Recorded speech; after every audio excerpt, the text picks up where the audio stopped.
રાજ્યમાં વધતા અકસ્માતો અને આરટીઓના નિયમ ભંગ મુદ્દે હાઈકોર્ટે પોલીસને ટકોર કરી છે। જે પ્રકારે અકસ્માતની સંખ્યા વધી રહી છે અને આરટીઓના નિયમનો ભંગ થઈ રહ્યો છે ત્યારે હાઈકોર્ટ હવે પોલીસને ટકોર કરી છે। જે બાદ અમદાવાદના વિવિધ વિસ્તારોમાં પોલીસે 8 થી 22 ઓગસ્ટ સુધી પોલીસે ડ્રાઈવ યોજી છે।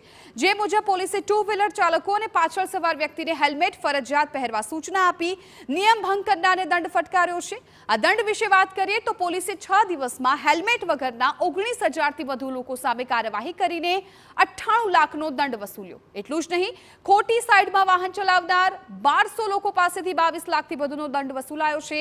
આમ 6 દિવસમાં પોલીસે 2 કરોડનો દંડ વસૂલી ચૂક્યો છે।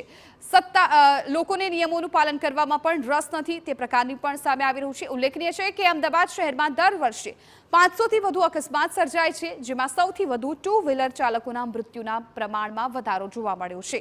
પોલીસનું કહેવું છે કે તેઓ લોકોની સલામતી ઈચ્છે છે। દંડ તો એટલે વસૂલવામાં આવે છે કે લોકો નિયમોનું પાલન કરે।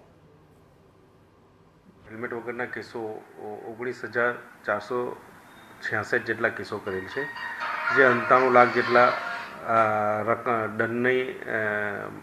દંડ કરવામાં આવેલ છે।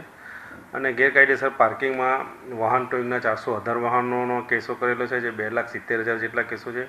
નો પાર્કિંગના 10,924 જેટલા કેસો છે, જે 57,23,000 જેટલા એની રકમ છે।